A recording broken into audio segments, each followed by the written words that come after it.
ruang kelas sekolah yang bisa kita perbaiki, puskesmas yang kita bisa renovasi, rumah sakit dan alat-alat kesehatan yang dapat kita berikan kepada rakyat kita di semua kota, di semua kecamatan. Dan ujungnya kehidupan rakyat yang lebih baik. Pimpinan dan anggota dewan yang saya hormati dan saya muliakan, hari ini saya akan menggunakan kesempatan berbicara di ruang terhormat ini untuk menyampaikan beberapa langkah besar yang akan menjadi tahap berikutnya dari transformasi Indonesia. Pertama, kita akan memperbaiki seluruh puskesmas di Indonesia.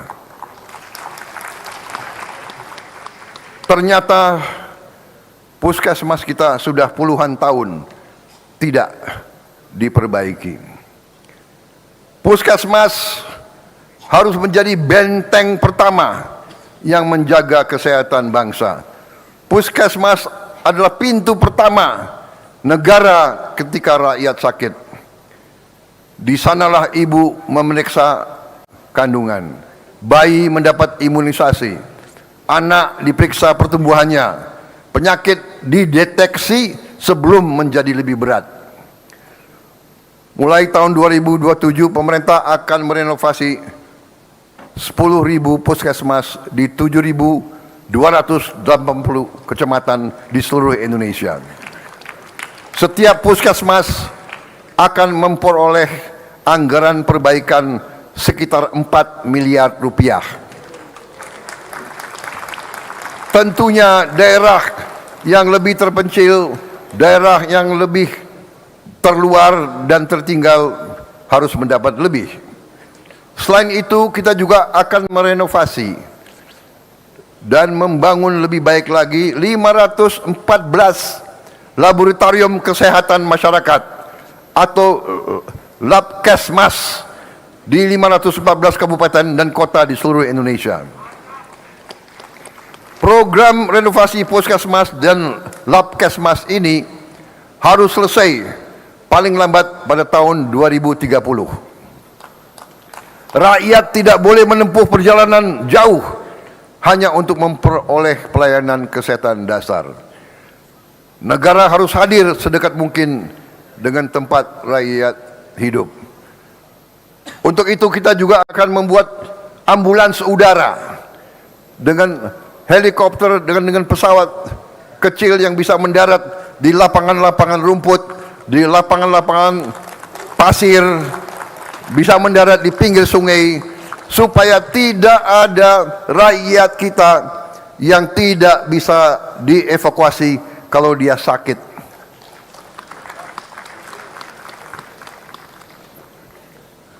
Saya mendapat laporan banyak ibu-ibu yang meninggal karena harus menempuh jalan 7 jam sampai 9 jam pada saat melahirkan.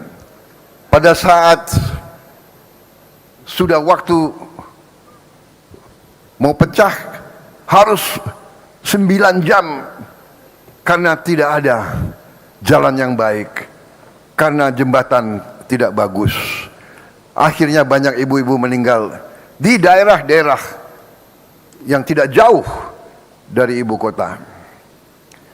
Untuk itu kita harus mencari terobosan inovatif. Salah satu jalan adalah ambulans udara, bahkan nanti juga tim dokter terbang. Kalau perlu, dokter yang terbang ke tempat rakyat sakit keras atau menghadapi bencana. Saudara kalian,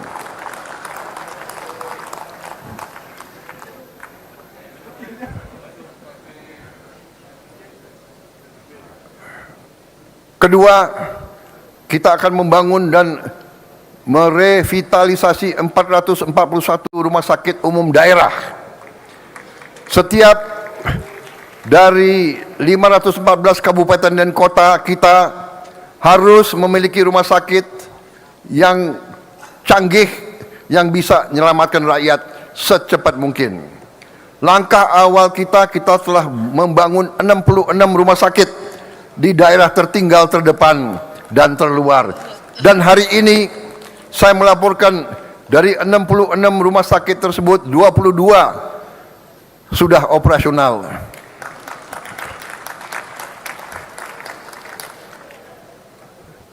Kita telah membawa alat pemeriksa jantung, CT scan, mamografi, USG, dan layanan modern ke wilayah yang sebelumnya harus merujuk pasien ke tempat-tempat yang sangat jauh. Rencana kita juga di setiap gerai Koperasi Merah Putih akan ada klinik di mana rakyat bisa dapat kesehatan layanan melalui jarak jauh. Saudara-saudara, tahap berikutnya jauh lebih besar. Pemerintah akan membangun revitalisasi 440 rumah sakit umum daerah agar setiap kabupaten dan setiap kota memiliki rumah sakit yang baik. RSUD tersebut akan kita perkuat terutama untuk menangani penyakit-penyakit penyebab kematian tertinggi. Kanker, jantung, stroke, ginjal, serta untuk pelayanan kesehatan ibu dan anak. Tidak boleh lagi seorang ibu kehilangan nyawa karena rumah sakit terlalu jauh. Tidak boleh lagi seorang ayah menjual seluruh hartanya karena harus berobat ke kota besar. Untuk memperkuat upaya ini, sebagaimana saya telah melaporkan, kita harus menghadapi dan menyelesaikan masalah kekurangan dokter umum dan dokter spesialis kita. Kita masih butuh tambahan 84.781 dokter umum. Kemudian 127.580 dokter gigi. Saudara-saudara sekalian, 481 kabupaten kota butuh tambahan 55.712 dokter spesialis. Karena itu kita telah membuka 9 fakultas kedokteran baru serta 170 program studi spesialis dan subspesialis, baik yang berbasis perguruan tinggi maupun berbasis rumah sakit. Dan ini kita akan upayakan lebih banyak lagi. Saudara-saudara sekalian, bila perlu kita sedang memikirkan kita bisa mengundang dokter-dokter dari negara lain untuk praktek di sini untuk waktu-waktu yang terbatas. Karena kalau kita menunggu lulusnya 187.000 dokter gigi, mungkin kita harus nunggu 4 presiden sesudah saya. Saudara-saudara sekalian, rakyat kita menuntut, berharap pelayanan kesehatan secepat mungkin.